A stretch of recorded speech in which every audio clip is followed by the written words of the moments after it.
Cody in the morning. WSM. This is Coffee, Country, and Cody. So the question from radio is, we are now joined all over the world on Circle Country Television, is are we Michelin starred? Because we just found out some of our restaurant neighbors in Nashville are. And that is a big old impressive deal. And I guess, do they do anything other than food, restaurants? Michelin star? Yeah, like hotels I don't think so. Maybe. I don't know. I think that those are just like a 5-diamond hotel. Remember the diamond rating for hotels and we properties? Would be tacky in asking if we could be considered for a Michelin star here on Coffee Country and Cody. I never think it's tacky. You know what we would definitely be? We would definitely be rhinestones. Yeah. How about 100 rhinestones for our 100th anniversary? So that's where we are. The 100 Rhinestone Award goes Rhinestone to... Milestone. That's right. us. They are giving it to themselves. WSM Radio and the Grand Ole Opry. That's what we like to do in country music. We just like to, that's all of the CMA and ACM. We're just giving ourselves awards. So why not? And you'll be at the Opry, speaking of that, tonight at 7 o'clock. And among others on the bill, I had the lineup pulled here a moment ago, but I know Chris Jansen is with you tonight. And Gareth, our Northern Ireland friend, is making his Grand Ole Opry debut this evening. I am so excited for him. Me too. And he posted a really great picture on stage at the Opry. They came to visit, and he did one of, the photos where it's just like the fan photo. And he posted it on his Instagram 3 years ago. He said, one day, ... Oh, wow. And that was 3 years ago. Now he's making his Opry debut. And today is the day. Isn't that cool? Tonight is the night, and you get to be there to be a part of that and make a little history by bringing him on tonight. And we're going to, speaking of the Opry, rewind to 49 Winchester and Long Hard Life. Kristina Murray will join us in a little bit on the Assembly Food Hall stage. She's got new music. And what are you working on in entertainment? We'll tease ahead to. Well, we're talking more about Michelin stars and what that means for our fair city. Plus, Megan Maroney says new era is loading. We've been talking about what color we think that might entail. The Macy's Thanksgiving Day Parade. We've got friends who will be on the floats, and we'll tell you who to look for from country music as we wave and look at the TV with all the big turkeys floating down the middle of Broadway. And this is WSM's Coffee, Country, and Cody. Ooh, hey, I like that Max Headroom thing we just did there. For anybody who stereo action there. AM stereo radio. A little phasing going on there.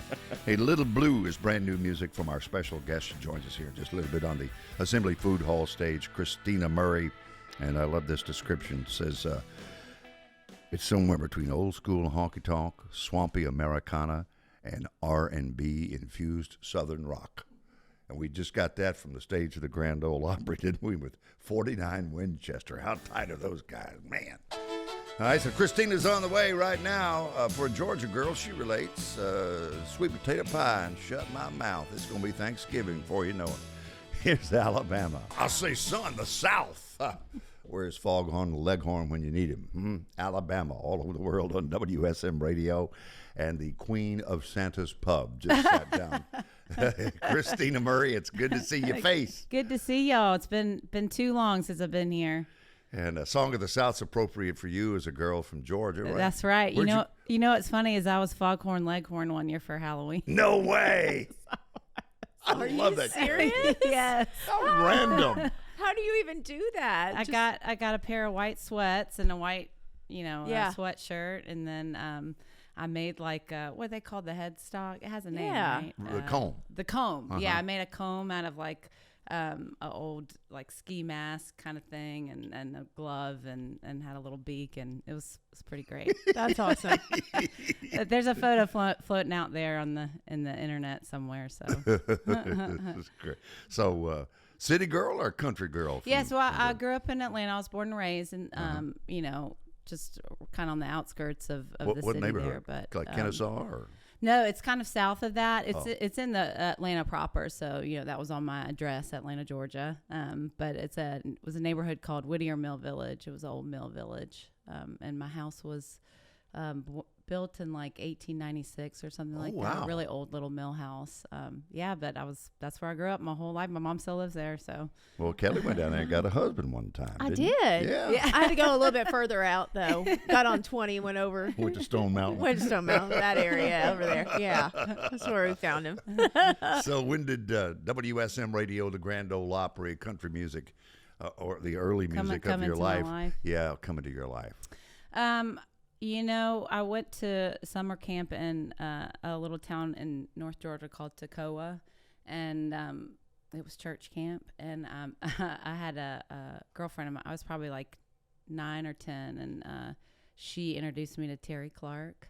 The No Fear record CD. Sorry, excuse me. It was a CD, and I just really fell in love with that, and also that old Tim McGraw song, something like that. Barbecue Stain is what we used to call it. So that's kind of when I fell in love with that, and then that was what was country radio was then. And we call it 90s country now, but I got into that, and then my mom kind of showed me like a Patsy Cline CD and Loretta and Emmylou and all them, and it kind of went from there. So, and then in high school I picked up guitar. So, And if you go back and look at the early pictures of Emmylou before her hair went platinum, yeah, you look a lot like her. Yeah, Thank you do. Absolutely. I've gotten that before, and it's the highest compliment. So, Yeah, she's beautiful. yes. Do you So are remember you. the first thing that you played on guitar? I always find it fascinating when somebody says, I learned how to play guitar. I'm like, Yeah. okay, what was like the first song you could actually play? So I was really ambitious, and I wanted to learn Joni Mitchell's "A Case of You," but that Oh. song has a lot of different, strange, interesting tunings and Okay. kind of guitar pickings. So I failed at that, but thankfully that didn't put me off playing guitar. And I decided to start, or I worked on the song "Poor Poor Pitiful Me." Terry Clark does a cover of that. Perfect. It's Yep. a Zevon song though. It's a Zevon, Warren Zevon song, I believe. I think so. So so that's just like an easy 1-4-5 kind of thing, and that it was fun to sing, and I should have practiced that. I could have done a cover for you. Who taught you to play? Your parents' musical? Self-taught. Yeah, I self-taught, and then I had With a few songbook? lessons. You have a little songbook with Yeah, it? well, also that was like early days of the you could get tablature on the internet, so that also helped a lot. And then when I was at summer camp, I learned a few chords there from the counselors, and yeah. How many years you been in town now? It's going on 12 years, which is amazing. In a 10-year town. Something about that. And when did you start playing at Santa's Pub? Back when? Santa's, that would have been right when I moved. So I moved here in 2014, and then I kept going every Sunday because they do a honky tonk thing or they do Ice Cold Pickers on Sunday. So it's like a house band, and then they have a different singer hosting every week, and it's classic country covers. And so I had been going for probably like 9 or 10 months, and then I asked if I could be a host, and so that would have been 2014, 2015. So Wow. it's been a long time. And but he just recently passed away, but the Yes, business he is did, still Denzel. open. Yeah. Zach was telling us the that legendary Santa's Pub. So it's a real special place for all of us. Oh, So, yeah. yeah. Well, I know it's been through a lot, but then you have these people that just come and pop in, which I think is so cool. Like Ed Sheeran just shows up and plays Santa's Pub. And it has that beautiful landmark to it. So have you been there when people are like rolling in, you look over and you're like, oh, Sheryl Crow's here. Okay. Yeah. I had it. It's funny about that because I think that first year I went, I saw Casey Musgraves came in. Yeah. She was good friends with Denzel, and her friend Misa Arriaga also would come in with her, and Misa's a musician and a producer as well, and that's where I met Misa, is at Santa's on one of those times, I think, when they were there together, and then Misa ended up producing half of my record, so half of my new record. Yeah, so it kind of comes full circle. He and I did a covers project a few years ago. I covered a Keith Whitley song and a Vern Gosdin song, and I love the way that those tracks turned out. And so after that, we kind of decided to to work on this album together. So he produced 5 tracks on Little Blue, my new record. I'm curious. Yeah, which is available now wherever you Yes, get your it music. is. What were your Keith Whitley and Vern Gosdin covers? So I covered the song "I'm Gonna Hurt Him on the Radio" or "Hurt Her on the Yeah, Radio," yeah. but I did him obviously. There's been many covers of that song. Shenandoah did it, I believe. Bellamy Brothers did it. Charlie Pride did "I Wanna Love Her on the Radio." But I love that. I love Keith Whitley so much, and then the Vern song I did was "That Just About Does It."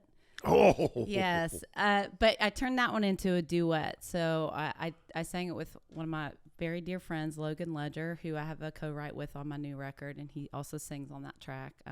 But we sang, that Vern cover. I had together, occasion to talk to Vince Gill the other day on the phone. And when he answered, he saw, I guess, caller ID, saw my name. And as soon as he said hello, I go, "Hey, could you play me about an hour's worth of Vern Gosdin?" Yes. Huh? It just hits you sometimes. Oh, some man. of that stuff. I mean, Yeah. even the happy stuff, like "I Can Tell by the Way You Dance." Yeah. Even that Yeah. stuff like gets you going. So. Oh, yeah. "Honey, ain't your mama sick a lot?" I love that line. I think Buddy Cannon was responsible for that line, maybe. All right, so from Little Blue, which is available now, and we'll get into color coordinating Nice. per Kelly and Megan Maroney when we come back. But set up the After Midnight special for us, please. Sure, yeah. I mean, it's a perspective of a very lonely woman trying to find love on the dance floor. I guess that about sums it up. Well, imagine that. There's a shout out to a Jerry Lee Lewis song in here, so listen close. All right. Kristina Murray, all over the world. Little Blue is her new album, available wherever you get your music. She's on WSM Radio and Circle Country Television right here, right now. From the Assembly Food Hall acoustic desk, this is Coffee Country and Cody. Little Blue is the latest full album from our special guest. Kristina Murray is in studio this morning. And I always love it in the second segment when an artist pulls out a guitar because it's finna get good up in here. That one looks like it's got a good story to it. Yeah, she's got a patina on her. Her name's Little Sister after the Elvis song, "Little Sister, Don't Yeah. You know that one? But yeah, I've had her about, probably about 12 years or so, 12, 13 years. So it's a Gibson, what model It's year? a J45. Yep. And 63, 64. I need to get the exact year. Nice. But yeah, she's How did you get she's it? She's seen some nights. I bought it off a guy in Colorado when I was living out there Yeah. many years ago. So Well, the new album, I think, kind of like equal parts Nashville and Muscle Shoals when you recorded it. yeah, I did it in 2 segments. I did 5 songs here just down the road at Misa's studio in Donaldson. And then I did 4 tracks at East Avalon Recorders in Muscle Shoals. And with my friend Rachel Moore, she produced those 4 tracks. So it was just kind of done in parts, scraping it together. At the time, I was an independent artist. The album's now on New West Records, and it's my first with them. And Good for you. yeah, thank you. 10-year town, like you were saying earlier. It only took 10 years. So yeah, it's but I think it works together. It kind of, like you were saying earlier, kind of brings that swampy southern sound into it. So I saw the name Logan Ledger. Yeah. Whom we love. That guy can yeah, me sing. too. Yeah, What a wonderful what voice. a voice. Yeah. And you co-wrote? And does he We wrote- sing on the album? with Yes, you? he does. We co-wrote a track on this record called "Get Down to It." I believe WSM has been playing it on Sundays, which is so great. Yeah, he's also featured as vocalist on that one as well. Kristina Murray is here on Coffee Country and Cody, and we were talking earlier, Kelly, you had a story about Megan Maroney, and it's a big time deal. Kristina heard it on the way in. Right. Well, it's just one of those things now that I think people are looking, and there is more psychology behind color than we give it Sure. credit for. Yeah. So when you name an album Little Blue, Sure. and then you have this beautiful like artwork that goes with it, what was some of the psychology behind that for you, and do you put a lot of thought into the colors? This one just came together really interestingly. A majority, 8 of the 9 tracks on the record have a tinge of sadness, hence the name Little Okay, Blue. And yeah. there is a track on the record called Little Blue. It closes the record. There's one love song on there. It starts the record, and then from there on out, it's just sadness, like tear in your beer kind of stuff. So they don't stay together. They do stay together because they? we are still together, actually. So, yeah, I don't know. I didn't at the time know that was going to be the title, but once I realized that there was kind of this through line through a majority of the record, there's a really old George Jones album cover. I'm not sure which one it is, and actually the whole cover is purple. It's not blue, but that kind of was an inspiration. I wanted a kind of classic country look to Was that the album had the color of the blues on it, maybe? Yes, maybe. He's got a nudie suit on, and he's got his foot up on a block, and the actual full picture, it's like all purple background.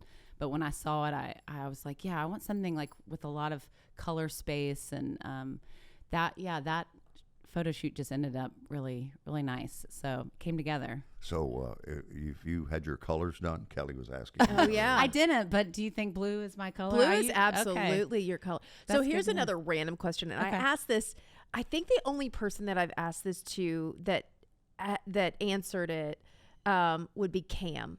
But Okay. do you see music in color? There's like a phenomenon. Synesthesia. Yeah. I don't. I'm jealous of people that can. Santana, like I think famously used to talk about guitar licks in colors or something like that.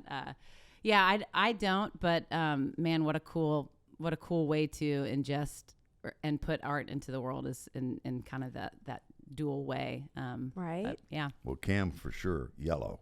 Yeah, well, Yeah. and she even said, she told me, she said, when we were doing the album, I would look at it and go, oh, well, we need more red. We don't have enough red. We need more purple, interesting. or that is way too blue. I'm going to have to put Talking about the music on the record. talking about the music on the record. Yeah, I think with my album, I wanted a dynamic record. Yeah. It's always so boring to me when I listen to an album and it's kind of the same song over and over again. So I wanted something that was real dynamic. Like, let's get some really swampy band grooves in here, and then let's get some like really strong Gary Stewart, twin guitar tone in here, stuff like that. I wanted it to be a fun listen, even if the songs are sad, but I wanted to have, let's get some swampy Tony Joe White, Waylon Jennings kind of beats in here. So I guess in more of that regard, not so much color, but like sonic landscape. Yeah. Gary Stewart may have had the best shotgun vibrato in the history of country music. He sounds like he's dying when he's singing. I mean, that's the kind of country music I love. I know. So glad you mentioned him. So how you going to play us out this morning? What you got? I got a song called Watching the World Pass Me By, and I introduced this song in a lot of ways. There was a period where I thought maybe I should just quit the business and move to the beach. Doesn't that sound like a good plan? Anybody could get on board with that, but I always end up just saying it's about one of my favorite things to do, which is to sit in a great country bar and listen to a great country band on the jukebox or on the stage. So we'll play for us live all over the world. Yeah, WSM Radio and Circle Country Television. Kristina Murray is here. Woo! This studio filled up with music in a hurry once she kicked that off. Kristina Murray from the Assembly Food Hall Acoustic Desk this morning. Thank you so much. Thank you for having me. And that was It's a great performance. Wow. Thank you. And we were talking a little earlier off the air about going home for the holidays, Thanksgiving. What does your mama make that is so memorable from your childhood that was better than anybody else's mama made? She makes an oyster dressing. Ooh. Yeah. That's kind of a lost art from my childhood. It's kind of coastal too. Yeah. Yeah. It's they get the fresh oysters, and then I don't even know what she does. I guess I better learn soon. Yes, So pass it it doesn't along. get lost in time, but it is so. Oh my God, it's so good. Yeah. Well, tomorrow night, Skinny Dennis here in Nashville. Yes, and yeah. before you get home for the holidays, you got a busy November. I was just looking. Yes. You'll be in Louisville. That's Yeah. on Friday night this week. Walnut Grove, California. Yeah. Reno. Yep. Washington. I mean, you're just all over Portland, the Seattle. West. Yep. I'm doing a little PDX run with some of my best good friends, the Deslons, and that's gonna be a blast. It's gonna be chilly, but I'm looking forward to it. And then back at the Skinny Dennis on December 13th, I saw on your schedule yes, too. But yep. tomorrow night, what's showtime tomorrow night there? 9 o'clock. 9 o'clock, right. Yep. Kristina Murray on Coffee, Country, and Cody. Kelly Sutton, Billy Boy, Kristina. Hey, for those of you watching tonight, Kelly Sutton is going to rock that red dress that Carrie Underwood was wearing there in her performance. 2 black Cadillacs all over the world on WSM Radio, Circle Country TV. I could probably get it halfway up one thigh. Oh, stop. Although, when I see some of the stuff that she wears, I'm like, oh, I want that. I want that. Yeah. She's got great Fashionista for sure. stuff. Great Yeah. stuff. So what are you leading with? Okay.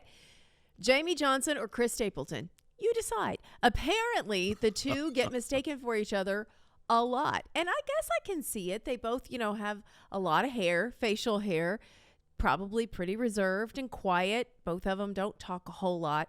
But there was a great story that Jamie Johnson told. He stopped by Rolling Stone and did their podcast. Take a listen to the time that he was mistaken for Chris Stapleton. Back before the color left my hair, I flew into John Tune Airport one night after a show, and I asked them to bring my car around, and they did. And handed me the keys, and the tag said Stapleton. So I grabbed a picture of that, and I sent it to Chris. He said he gets the same. So Chris Stapleton gets Jamie Johnson, Oh, and yeah. Jamie Johnson gets Chris Stapleton. Well, everything but the checks. Those seem to go to the correct place.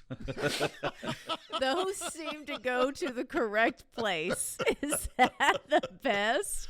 I guess I could see it. I mean, not so much because we know Jamie so very well, Yeah, but I mean, just yeah. for a casual fan, yeah, if you walk in between. I love his speaking voice. It is just, you just close your eyes. If it's a soundbite, there we were watching Right. in addition to listening.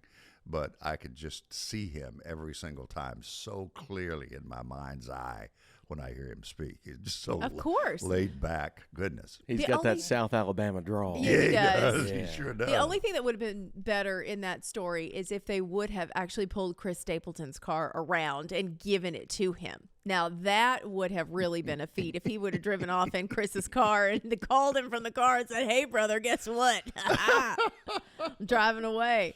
Okay, Macy's Thanksgiving Day Parade. We're coming up on the 99th Macy's Thanksgiving Day Parade. I didn't realize it had been around that long, and they've just announced who will be taking part. We've got at least 3, probably more, of our country music fans, but these were the 3 that I saw. Drew Baldridge is going to be there. Russell Dickerson is going to be on one of the floats, and Mickey Guyton will all be performing for the Macy's Thanksgiving Day Parade this year. It starts at 8:30 in the morning in all time zones, so they delay it. Ah, gotcha. So everybody can watch it. Have at you ever 8:30. gone? I knew you go I've to New York never a lot. gone. No. And the crazy thing is we will be there on Tuesday. We fly home on Tuesday because Reese has been chosen to do a New York City showcase. So she gets to go up and perform and do a whole really How long cool before thing. this child drops out of high school and just moves into an apartment in New York? Well, I mean, What time is we're it? counting down the minutes pretty much. Looking at her watch. From WSM Radio, this is Coffee, Country, and Cody. I just had a pop up on social media from a pal, T. Graham Brown. He's standing there with his arm around Delbert McClinton backstage at the Grand Ole Opry, and he is the best at remembering everybody, the artist birthdays. T. Graham Oh, is, yeah, every yeah. day, and he's got pictures for the ages Mm-hmm. to be able to post on another star's birthday. And today, Delbo gets the call. Really? Delbert McClinton is 85 years old Wow. and still showing them how it's done. Looks sharp as ever. Gosh, he sounds so good. He really does. Keeping it in Texas, Laura Bush, the former First Lady, is 79 years old today. And at the Grand Ole Opry just a few days ago, it was Kim Forrester. It's her birthday today. She and her sisters were back at the Opry making memories. And Matthew McConaughey is 56 years old today. So November the 4th, good company to be in. If it's your birthday, it's election day. Different parts of the country, obviously, that rolls differently as well. And speaking of elections, we've had some Michelin selections Right. in the restaurant business in this town we know as Music City. Isn't that cool? I mean, it's one of those things where I haven't paid attention to Michelin star restaurants, really. I'm not a foodie per se. I mean, I like food and I like to go out to eat and I like new restaurants. So those are all a yes. But to me, I don't know that my palate is discernible enough to know the difference between Michelin star and just really good food. Yeah, well, I mean, you and Paul go to Sonic a lot. I mean, that says something. You know what we went to? Can What? I tell you? Tell me. We went to the Dairy Queen. Now listen. The Dairy Queen is where it's at. The Dairy Queen. And I got the fish sandwich. Y'all don't sleep on the Dairy Queen fish sandwich. That was delightful. I don't know what on earth I was thinking, but I thought, I don't want a burger. I'm going to go fish sandwich. If it's terrible, whatever. It was really good. Absolutely. Shocked. Yeah. And their burgers, I mean, to my palate, Really good. there is something special about a Dairy Queen burger. Just a plain old cheeseburger. Yep. And it's the way the combination of, what is it? Just mustard and... Mustard, mayo, ketchup. Yeah, and pickles. Pickles, yep. Yeah, I think And you can that's do it. lettuce or Yeah. tomato if you like. But Yeah. yeah. You know, that was my first job, was at the Dairy Queen. Yeah, I remember you telling me Right. that. And, my wife, she every week she has a day when she says about 4 o'clock in the afternoon, I'm going to Dairy Queen, get a Blizzard. Good for her. Yeah. I feel like that's the And right she's move. on a chocolate Royale, chocolate something Blizzard. It Well- looks decadent if you're a chocolate fan. Now, these places are no Dairy Queen, but I'm going to tell you who has a Michelin star now. So you take it, maybe one night Dairy Queen, and then the next night you can go to one of these places. So Bastion, which is in Wedgwood, Houston area, they received their first Michelin star. Locust, which is in 12th South, and the Catbird Seat, which is in the Gulch. Now, of those three, I've only been to the Catbird Seat. I've been twice, and it is a really cool experience because you don't know what's on the menu. You sign up. You have to get reservations. Gosh, I think we did like 6 months in advance. But it's an open seating where you're watching them prepare, and a different chef prepares every different course. So you get, you find out when you get there what you're going to be served, and then you watch them do it, and they serve it to you, and they describe it to you. And it is such an experience. It's a true experience. So I'm very, very happy for them. And Yeah. they also have green stars. We were talking about Michelin. That does go back to the tire company. It does. Are we It right? started 1900s. Yeah, I was mistaken. Started 1900s in France. Right. And it was basically, where are you going to go when you're riding on your Michelin tires? Where should you go to eat?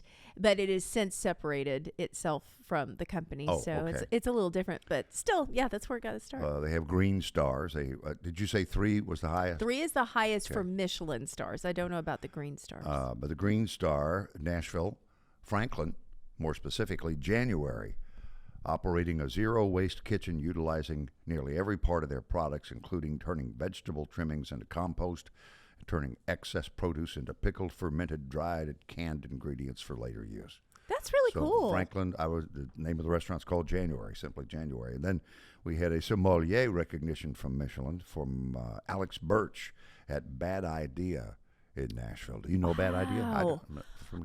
I mean, honestly, our food scene is so evolved. I just cannot keep up. It's really tough. And I have so many friends that ask me for a list, and they say, hey, where should we go to eat? And I'm like, guys, I don't even know anymore, because anywhere you go downtown is going to be fantastic. Hey, the fish sandwich at Dairy Queen is pretty Dairy doggone. Queen's pretty good. Well, Zach and I were talking about Princess Hot Chicken. If you come to Nashville and you want the real deal, this is no shade to Hattie B's. This is no shade to any of the other spots. Princess Hot Chicken is where it started. And the first one is over off of, it's not Donaldson Pike. Where is it? Is it in Inglewood? Well, the original, like a car crashed into it a few years ago, and they never reopened Oh, it. really? Yeah, but they've got one at the Dickerson Assembly. Pike, that's where it is, Yeah, Dickerson dear Pike. Dickerson Pike. Yeah. But they've got one down at Nolensville Road and Harding Place, or Nolensville Road and Bell Road. Okay. There's one down there, and there's one in the Tanger Outlets in Antioch. Oh, wow. Yeah, and there's one, of course, at Assembly Food Hall, and that's where the discussion came from. So I went to the Preds game last night. I was eating at Assembly Food Hall, and, there's a few people at Prince's, and it's a short line. I go down the escalator, and there's like 75 people wrapped around Hattie B's, and I just want to go, y'all, just go upstairs. It's a lot quicker, and it's just as good, if not better. Well, and I'll tell you, it got started by Miss Andre Prince. Mm-hmm. She was the one who really started it all, and she's the one that came up with the hot chicken recipe. She had the recipe. Yes, so Miss Andre, and they've now now I forgot they opened a Prince's over in Concourse C at the airport. So if you want real hot chicken, go to Prince's. All the hot chicken places are in B&A now. Right. And I'm going nowhere near them before I get on an airplane. No, that's a bad It's idea. a bad idea. Boy, you got that right, boss man. Oh, goodness. I'm still thinking about the oyster dressing Oh, that Kristina Murray's mother was famous for. Said that is a go-to at Thanksgiving and Christmas. And Hannah's been making it for she started out with her mentor, Dan Green at Thomas Drug. Asked her to make it one year, several years ago. And so she started making it, and I'd forgotten all about it from my childhood. And I thought, because oysters for me have smoked, not on the half shell necessarily. Okay. In the dressing, I can take, Yeah. It's odd for my taste buds related to oysters, but that oyster dressing is where it's at. Yes, it is. Yeah. All right. Well, hey, don't forget today, 5:30, mark your calendars, 5:30 Central, 6:30 Eastern, we are going live on Talk Shop Live.